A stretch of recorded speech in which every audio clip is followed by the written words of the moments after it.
Hai teman-teman YouTube, jumpa lagi dengan saya. Kali ini saya mau share tips dan pengalaman saya waktu tuas transmisi matic mobil saya ngelos dan nggak berfungsi sama sekali. Untungnya mobil udah masuk dalam garasi. Jadi kalau kalian mau tahu apa penyebab dan solusinya, simak terus video ini sampai habis. Oke guys, jadi sebagai informasi, kalau kalian punya mobil matic Toyota yang kira-kira bentuk transmisinya seperti ini, yang saya tahu ini mulai dari Toyota generasi lama ya, seperti Toyota Yaris lama, Innova, Avanza sampai sekarang masih seperti ini, Rush yang lama yang baru pun seperti ini. Saya juga kalau untuk transmisi matic yang jenis lain yang CVT saya kurang tahu, tapi ini karena saya lihat bentuknya hampir sama. Jadi saya ngalamin ini lepas ini. Yang terjadi bagaimana?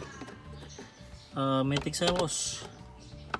Mobilnya kebetulan putus ketika saya lagi mindah-mindahin di gigi L. Jadi tadi kondisinya seperti ini. Putusnya seperti itu. Harusnya ini dia masuk ke sini. Nah, harusnya seperti ini. Baru kita bisa gunakan transmisinya. Nah, jadi teman-teman lihat ya, ketika saya gerak-gerakan ini dia lepas sendiri. Nah, harusnya ini ada pelindung plastik di sini, tapi ya gitu ya, seiring bertambahnya usia mungkin plastiknya udah getas, jadi kemudian pecah, rusak. Nah, jadi teman-teman yang punya mobil matic, terutama yang udah tua, harap diperhatikan ini. Kalau bisa kasih tahu lah ke bengkel bahwasannya mau cek ini atau apalah. Tapi berhubung ini saya di Sabang,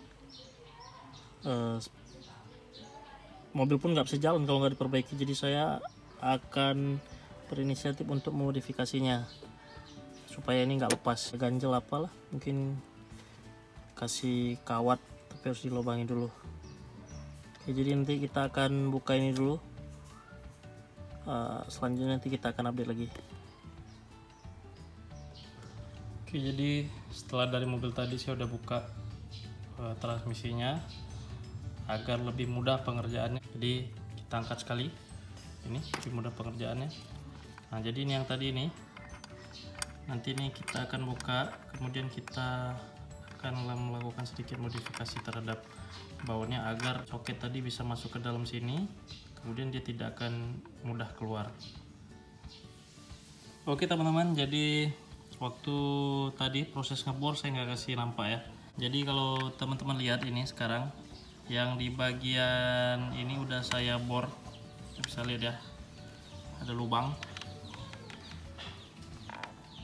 Nah, nanti soketnya kita masukin ke dalam sini, kemudian supaya mencegah soket itu keluar, kita taruh pin.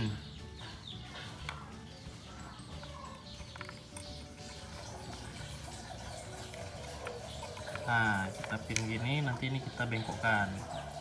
Perlu diperhatikan juga nanti ketika teman-teman buat begini, ini ya mobil saya stuck di gigi L sekarang. Tuasnya saya udah kasih ke L, jadi posisi yang paling ke belakang ini. Jadi untuk kita pastikan juga supaya nanti mana tahu kita coba-coba ganti transmisinya terhalang seperti yang putih di bawah ini ya. Jadi harus benar-benar diperhatikan.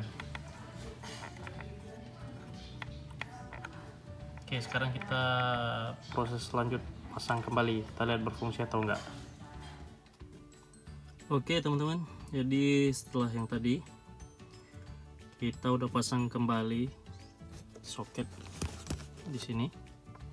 Jadi teman-teman bisa lihat ya, ini soketnya, kemudian sebelah ada ring, kemudian di sebelahnya saya kasih pengaman kawat. Kawat ini saya ambil dari jenis kawat untuk listrik rumah yang tunggal, yang tidak berserabut. Alasannya kenapa? Karena ketika kita masukkan, kita bengkokkannya lebih mudah, dalam artian dia tidak terlalu lembek juga, namun tidak terlalu kuat juga untuk membengkokkannya maupun untuk memotongnya, karena barusan saya nyoba pakai kawat yang lain itu keras sekali. Kemudian dia tidak boleh terlalu panjang, dalam artian harus rapi, karena teman-teman bisa lihat di sini ya, ini ketika kita masukin ke depan dia akan masuk ke dalam. Jadi kalau dia tidak rapi itu rentan sangkut, terkena dengan plastik-plastik di sebelahnya ini. Teman-teman lihat itu sangat tipis. Oke, 3 ini D, ini netral. Kita bisa lihat ya, dalam ini R dan nanti P ya, susah lagi tekannya. Oke, nah ini teman-teman bisa lihat ya.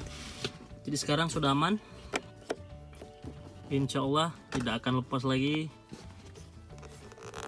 hasil dari modifannya. Kemudian satu lagi, apabila teman-teman ingin membuat metode yang sama dengan seperti ini, jangan lupa sebelum mengebor si baut yang panjangnya nih ya, pastikan teman-teman tandain dulu pakai ini. Dalam artian jangan sampai nanti misalnya lubangnya dari nusuk seperti ini misalnya. Nah nanti teman-teman itu susah mau ngebengkokkan yang di bagian belakang sini. Jadi pastikan teman-teman ditandai dulu gitu. Jadi sebelum ini dibuka semuanya, teman-teman tandain dulu, jadi supaya ketika dibor nanti posisinya cakep seperti ini. Kita masukinnya dari atas ke bawah atau bawah ke atas lubangnya, bukan dari depan gini ya. Nanti takutnya di belakang kalau misalnya lupa atau dia mereng seperti apa, bayangkan kalau seumpama nanti mereng, kita harus masukkan kawatnya terus kena plastik putih ini, jadi percuma. Jadi sebelum dibuka ditandain dulu. Oke teman-teman, jadi jangan lupa untuk cek kondisi pengaman soket di tuas transmisi mobil metik kalian, biar nggak terjadi hal-hal kayak gitu tengah jalan, apalagi pas lagi jalan jauh. Silahkan di-share kalau video ini bermanfaat untuk kalian. Ciao!